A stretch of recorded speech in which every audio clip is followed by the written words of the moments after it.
attention on your mind, what you call it? Girl, let me provide your needs. Freaky girl under the sheets. With your love when things start slowing down, I know you got me, baby. In my face, I can see right through you. You seem like the type to love and leave and disappear right after the song. So give me the night to show you and hold you. Don't leave me out here dancing alone. Assalamualaikum warahmatullahi wabarakatuh. Halo teman-teman, perkenalkan nama saya Dewi Marwati, NIM 230510700359. Saya dari kelas PAIKA Universitas Islam Negeri Radin Fatah Palembang. Nah, jadi saya di sini membuat video mengenai pengertian, fungsi, dan manfaat dari media belajar dengan tujuan untuk memenuhi tugas mata kuliah pengembangan media dan sumber belajar dengan dosen pengampu Dr. Muhammad Isnaini SAG MPD. Nah, baiklah teman-teman semua, di sini siapa yang belum paham mengenai pengertian, fungsi, dan juga manfaat dari media belajar? Tolong disimak ya video ini, siapa tahu bermanfaat bagi kalian semua. Marilah yang pertama kita bahas yaitu mengenai pengertian dari media belajar. Nah, secara sederhana, media pembelajaran adalah alat-alat bantu yang digunakan dalam menunjang proses belajar mengajar di kelas. Jadi, media belajar ini memudahkan siswa. Memudahkan seperti apa? Memudahkan siswa untuk memahami pelajaran yang disampaikan oleh guru. Nah, media belajar ini bisa berupa buku, kemudian atau gambar, atau video, ataupun perangkat-perangkat lunak yang lainnya. Itu merupakan pengertian secara sederhana. Selanjutnya yaitu pengertian media belajar menurut para ahli.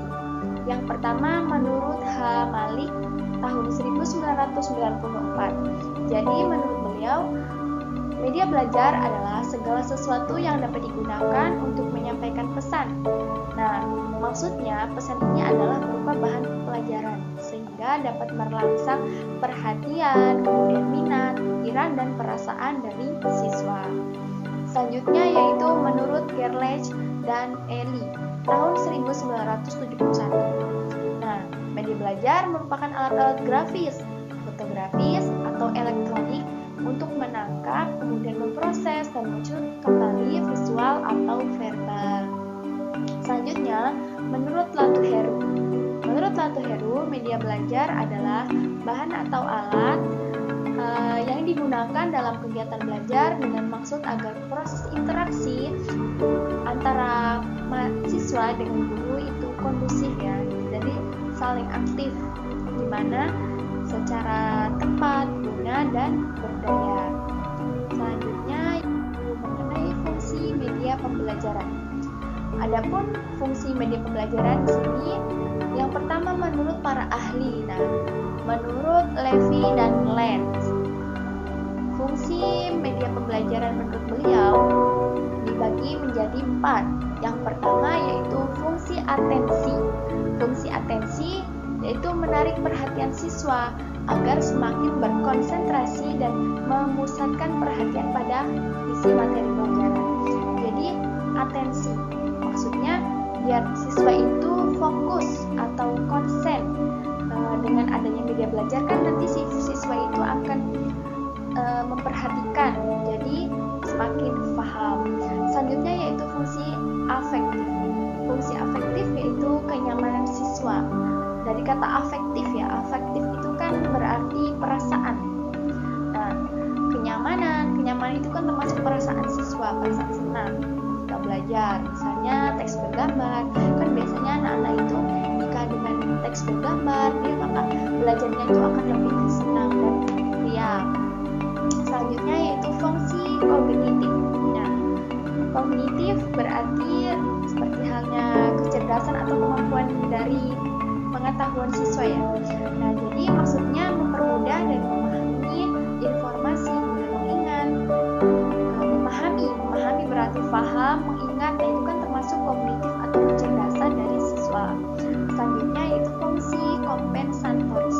Maksudnya yaitu untuk mengakomodir yang lemah dan lambat menerima pelajaran yang disajikan secara verbal atau teks. Membantu siswa, biasanya kan siswa itu jika dijelaskan secara verbal atau secara suara saja itu kan masih belum paham ya. Jadi media pembelajaran di sini membantu agar siswa itu paham dengan adanya bantuan media pembelajaran tadi. Yang selanjutnya, fungsi media pembelajaran secara umum. Nah, secara umum fungsi media pembelajaran dibagi menjadi 5. Yang pertama yaitu menarik perhatian siswa. Maksudnya gimana sih? Nah, dengan adanya media belajar nih ya, misalnya ada nyanyian yang berpendidikan, kemudian video. Nah, itu akan bisa membuat anak-anak atau siswa itu lebih tertarik. Jadi, mereka tuh memperhatikan dengan baik dan benar. Selanjutnya, yang kedua yaitu memperjelas penyampaian.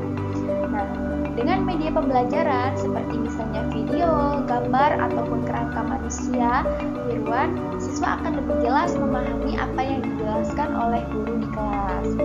Selanjutnya, yang ketiga yaitu mengatasi keterbatasan ruang, waktu, dan biaya.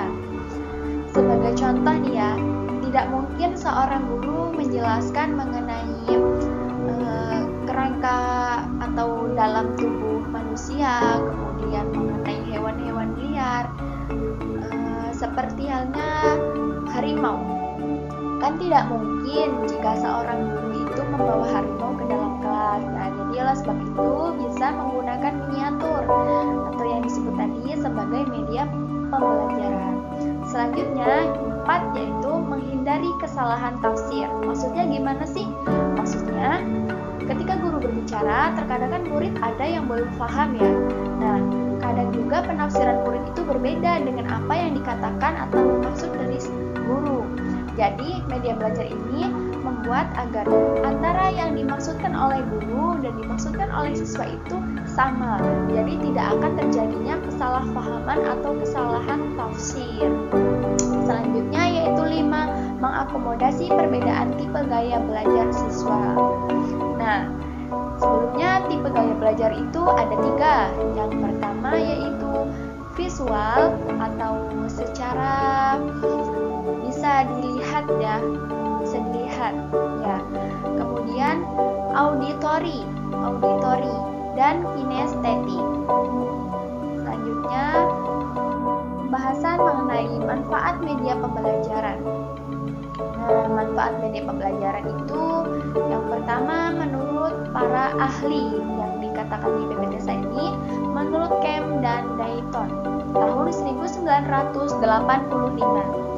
Jadi penyeragaman penyampaian materi pelajaran, proses belajar, mengajar menjadi lebih menarik. Jadi manfaatnya itu menjadikan proses belajar mengajar lebih menarik, kemudian lebih efisiensi waktunya, meningkatkan kualitas, hasil belajar pada murid juga, terus kegiatan mengajar menjadi fleksibel dalam arti bisa dilakukan di mana saja dan kapan saja. Kemudian menimbulkan sikap positif pada siswa. Selanjutnya, manfaat media pembelajaran bagi guru. Jadi, apa sih sebenarnya manfaat media pembelajaran bagi seorang guru? Bukan hanya manfaat media pembelajaran itu hanya untuk murid ya, tapi untuk guru juga. Jadi manfaatnya ya, guru lebih mudah untuk menjelaskan materi yang rumit, kemudian metode pembelajaran yang digunakan juga bisa lebih bervariasi, kemudian efisiensi dalam penggunaan waktu, seperti halnya tadi contoh dalam menjelaskan harimau, itu tidak mungkin harimau akan dibawa ke dalam kelas, jadi kan membutuhkan waktu kalau membawa harimau yang asli, jadi cukup menggunakan miniatur. Selanjutnya yaitu manfaat media pembelajaran bagi siswa. Jadi sekarang bagi siswa nih, ya siswa menjadi lebih semangat, lebih tertarik, kemudian cepat paham dan mengerti apa yang disampaikan oleh guru. Kemudian membangkitkan motivasi, minat, dan keinginan belajar dari seorang siswa. Selanjutnya tentang karakteristik media belajar. Nah, Mungkin kalian semua sudah mendengar ya tentang karakteristik media belajar. Yang pertama tentang media visual. Nah, visual itu apa sih? Visual itu adalah media yang hanya dapat dilihat dan di dalamnya itu terdapat elemen berupa biasanya tuh garis, kemudian bentuk, tekstur. Intinya visual itu yang dapat dilihat oleh kasat mata. Contohnya seperti gambar ya, misalnya gambar hewan, kemudian tentang miniatur tadi, miniatur manusia ataupun miniatur hewan itu bisa dilihat. Itu namanya visual. Kemudian media audio. Nah, dari kata audio nih, pasti kalian semua sudah paham. Audio berarti media yang hanya bisa didengar dan isi pesan media ini itu diterima melalui indera pendengaran yaitu telinga. Contohnya seperti radio, kemudian pesan suara atau rekaman suara. Selanjutnya yaitu media audiovisual. Nah, audiovisual berarti gabungan antara audio dengan visual. Audio berarti suara, visual berarti yang dapat dilihat.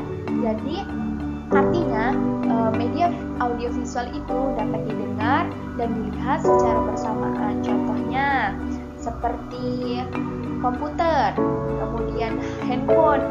Nah, itu kan jika di komputer misalnya kita bisa belajar dengan melihat YouTube. Di situ kan juga ada suaranya dan juga ada video ya, videonya. Selanjutnya yaitu multimedia. Multimedia yaitu media yang merangsang semua indera dalam satu kegiatan pembelajaran. Jadi baiklah teman-teman, mungkin hanya itu. Semoga pelajaran yang saya jelaskan tadi bermanfaat bagi kalian semua. Sekian dan terima kasih. Wassalamualaikum warahmatullahi wabarakatuh. Bye.